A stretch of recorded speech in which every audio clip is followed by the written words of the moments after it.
Hey, it's that Grampy guy. Wonder what he's been up to lately. Whoa, since I'm north of Phoenix and the Phoenix of yore came back up out of flames, I want to show you what has come back up out of the flames here. Let me show you. My pot, it has been repaired. Yay! I used some steel on one side as a patch.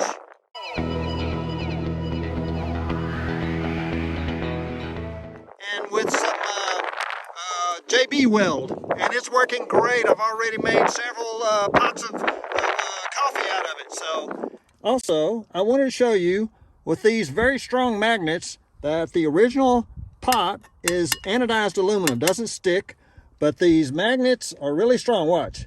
Whoa, that's steel. That's what I patched with. Secondly, the JB Weld is non-toxic. Also, and I made a nice silicone handle for it. So, check you later.